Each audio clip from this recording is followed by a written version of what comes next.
Suzuki. Caufield s'avance. Le tir!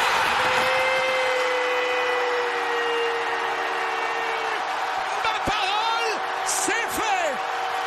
De Maurice à Boum Boum, à Guy, à Steve, à Pierre, à Stéphane, à Cole, le flambeau est passé! 50 buts!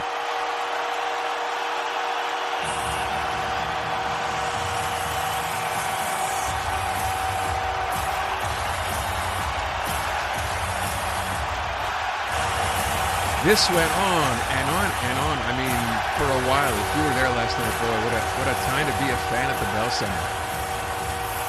That call, there you go. They're starting the chant again, right?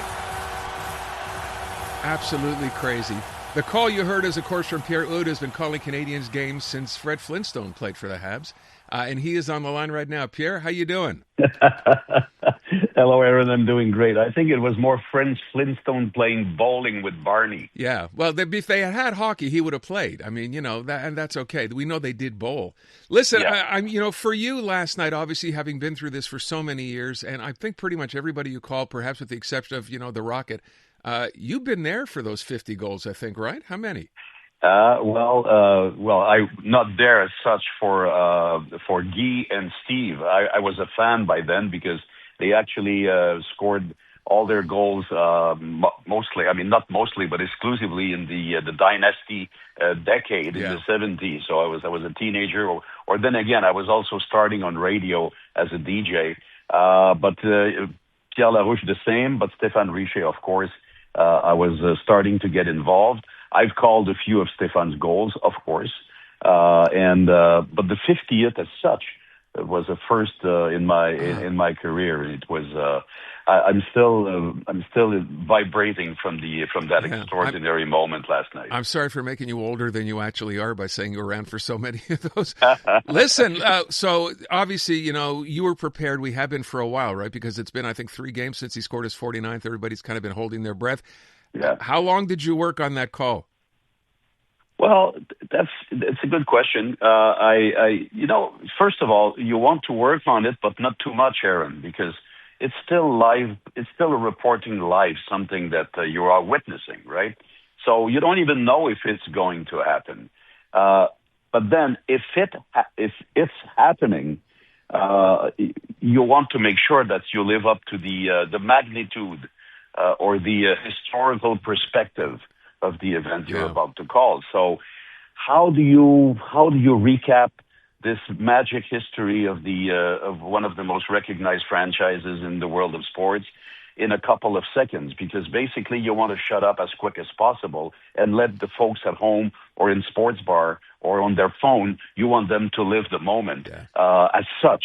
So I thought it was a good idea to make the chain and to say here's finally the final link, the final piece of the chain. Cole Caufield, the torch has been passed, 50 goals.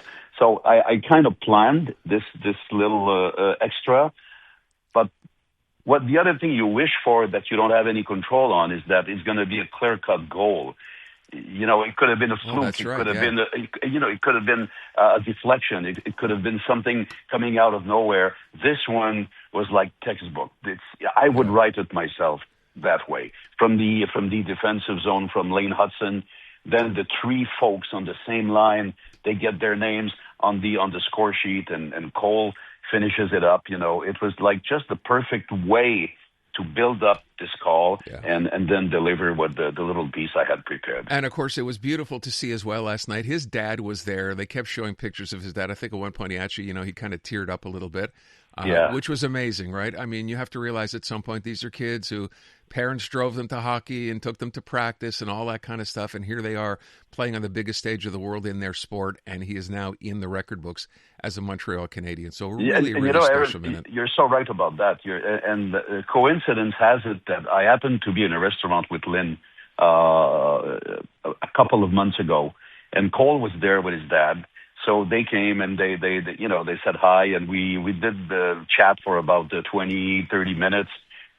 His father is just amazing. He's such a very nice, humble man, so proud of his son.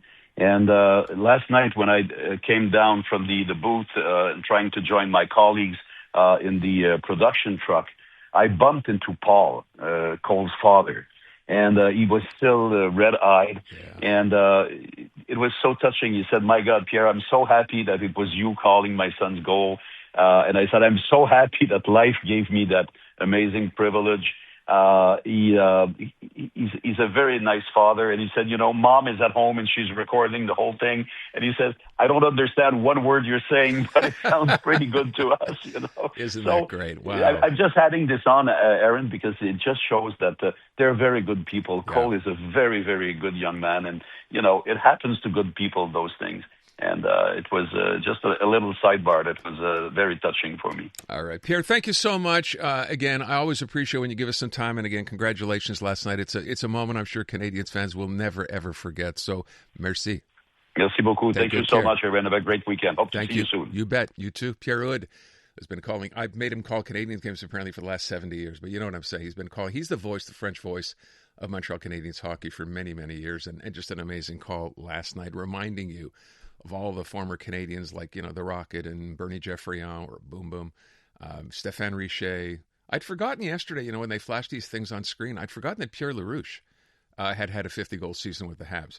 And we forget, Steve Shutt, who used to live here actually for a while, he had 60 goals one season. So, back in the heyday of, as they say, of the Montreal Canadiens. So nice to have Cole Caufield join that club. Could not be happier for him. Hello, Canada. This is Bryan Adams Radio. Hosted by Bryan Adams himself. We'll play a few of mine, a ton of my favorites, and some must-hear behind-the-scenes stories from the world of rock and roll. I'm coming to get you! One thing about doing rock and roll so long is you end up meeting a lot of the people that you admire. Sometimes you even get to work with them. It's only love, and that's all. Bryan Adams Radio. I'm coming back to you. Now available on the free iHeartRadio app. Everybody